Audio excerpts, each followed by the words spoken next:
بسم اللہ الرحمن الرحیم۔ میرے پیارے بچوں، کیسے ہو آپ؟ امید ہے آپ لوگ ٹھیک ہوں گے۔ میرے پیارے بچوں، آپ کی دیدی کی ہمیشہ کی طرف سے ایک ہی ریکویسٹ ہے کہ آپ لوگ درود شریف پڑھیں تاکہ ہم اپنی کہانی کا آغاز کر سکیں۔ ہوپ سو میرے پیارے بچوں نے درود شریف پڑھ لیا ہوگا اپنی دیدی کی بات مان کر۔ چلیے پڑھتے ہیں اپنی خوبصورت سی کہانی کی طرف۔ تو آج کی کہانی ہے ایک انڈیا کے گاؤں میں جہاں عشرت اور گڈو دو عورتیں رہتی تھیں۔ عشرت اور گڈو آپس میں دیورانی اور جٹھانی تھی اور ان کی ماں ایک صفیہ خاتون تھی جو کہ بیمار تھی۔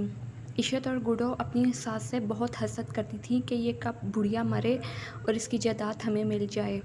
عشرت جو کہ جس کا خاوند پہلے ہی انتقال کر چکا تھا، وہ اس کا گزارا صرف پنشن پر ہوتا تھا، اس کے شوہر کی پنشن پر ہوتا تھا، اسی سے اپنے بچوں کو پالتی تھی، لیکن دل کی بہت بخیل تھی۔ گڈو دوسری طرف اسکول میں ٹیچر تھی، وہ کمائی کر کے گھر لاتی اور وہ اچھا کمائی کرتی اور عشرت کو اپنے پہناوے دکھاتی اور اپنے بچوں کو اچھا کپڑے پہناتی اور اچھا کھلاتی۔ عشرت اس سب چیز سے جیلس ہوتی تھی۔ عشرت دل کی بہت کھوٹی تھی۔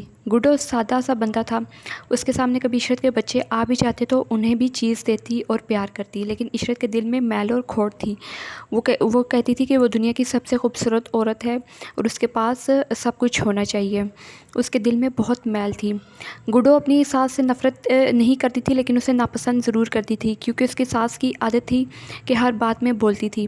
اب جب کہ ان دونوں گڈو اور عشرت کی ساس بیمار ہو چکی تھی تو گڈو اپنے اسکول کے ساتھ ساتھ اپنی ساس کا بھی بہت خیال رکھتی تھی۔ اس نے پرانی ناراضگی ختم کر لی تھی اور ساس کا ماں کی طرح خیال رکھتی تھی، لیکن دوسری طرف عشرت تھی جس کا حسد دن بدن بڑھتا جا رہا تھا۔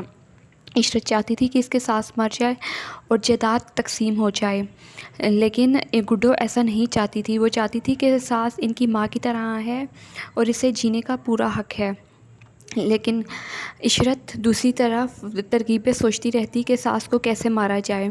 کبھی اس کے کمرے کا پنکھا بند کر دیتی، کبھی اسے نلکا بند کر دیتی، پانی خراب کر دیتی، بس کچھ نہ کچھ کرتی رہتی کہ وہ تنگ رہے۔ حالانکہ نہ کہ وہ بڑھیا چرپائی پہ بیٹھی ہوئی تھی، لیٹی ہوئی تھی اور چرپائی سے اٹھ بھی نہیں سکتی۔ گڈو واپس آتی ہے اور اپنی ساس کو اور اپنے بچوں کو سنبھالتی ہے۔ ساس دن بدن کمزور ہوتی جا رہی تھی۔ ساس کی کوئی بیٹی نہیں تھی، صرف گڈو اور عشرت دو بہوئیں تھیں۔ گڈو کا شوہر دبئی میں کام کرتا تھا اور مہینہ وار آمدن بھیج دیتا تھا، جس سے گھر کا خرچہ چلتا تھا۔ گڈو اسی پیسوں سے اپنی ساس کا علاج بھی کرا رہی تھی اور اپنی بچوں کی ضروریات اور ان کے اخراجات پورے کر رہی تھی۔ اس میں سے وہ عشرت کو بھی دے دیتی تھی، لیکن عشرت انتقام کی آگ میں بھڑک رہی تھی۔ وہ چاہتی تھی پہلے ساس سے چھٹکارا حاصل کرے، پھر گڈو سے جان چھڑائے۔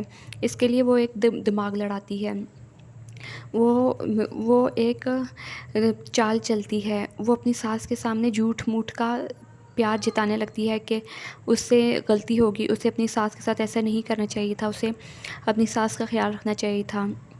ساس تو نیک دل عورت تھی، لیکن وہ اس کی باتوں میں آ جاتی ہے۔ اب عشرت ساس کے کان بھرتی رہتی ہے گڈو کے خلاف۔ گڈو جو پہلے ہی نوکری سے تھکی ہاری گھر آئی ہوتی تھی، اسے اب ساس کا غصہ بھی سہنا پڑتا تھا۔ گڈو حیران تھی کہ یہ ساسو ماں کا رویہ ایک دم سے کیسے بدل گیا، اور اسے بعد میں پتہ چلا کہ یہ سب عشرت کی کروائی ہے۔ اچانک ہوا کیا کہ ایک دن بارش ہو رہی تھی اور گڈو جلدی گھر آ گئی۔ اس نے دیکھا کہ عشرت ساس کے ساتھ بیٹھی ہوئی ہے اور اسے گڈو کے خلاف بھڑکا رہی ہے۔ عشرت فوراً کمرے میں پہنچ جاتی ہے۔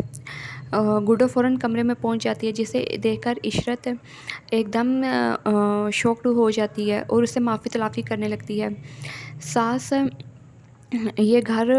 ساس روز روز لڑائی جھگڑا نہیں چاہتی، وہ یہ گھر عشرت کو دیکھ کر گڈو کے میکے چلی جاتی ہے، کیونکہ گڈو کا جو میکا ہوتا ہے وہ گڈو کی ساس کی بہن کا گھر بھی ہوتا ہے، تو وہاں رہنے لگتے ہیں اور وہیں ان کا خیال رکھتی ہے۔ پھر وہی گھر گڈو کے نام ہو جاتا ہے اور وہاں وہ گڈو اور اس کی ساس پرسکون زندگی گزارتے ہیں، اور عشرت اب پچھتاتی ہے کیونکہ گھر اکیلا رہ گیا تھا اور کاٹنے کو دوڑتا تھا، اور اتنے بڑے گھر کا وہ عشرت اکیلے سے خیال بھی نہیں رکھ پا رہی تھی، تو اس لیے وہ پچھتاتی ہے، اور یہاں اس کہانی کا اختتام ہوتا ہے۔ دوستو، آپ سے گزارش ہے کہ آپ لوگ درود شریف پڑھا کریں، نماز باقاعدگی سے 5 وقت ادا کیا کریں، اور قرآن شریف کی تلاوت بھی کیا کریں۔ آپ لوگ یہ موبائل اسکرولنگ کرتے ہیں اور فالتو کی چیزیں دیکھتے ہیں، دین سے دور ہیں، یہ دنیا بہت عارضی ہے، ایک نہ ایک دن سب کو جانا ہے، تو آپ سے گزارش ہے کہ اپنی آخرت کا بھی بندوبست کریں۔ شکریہ، اور درود شریف تو لازمی پڑھا کریں نماز کے ساتھ ساتھ۔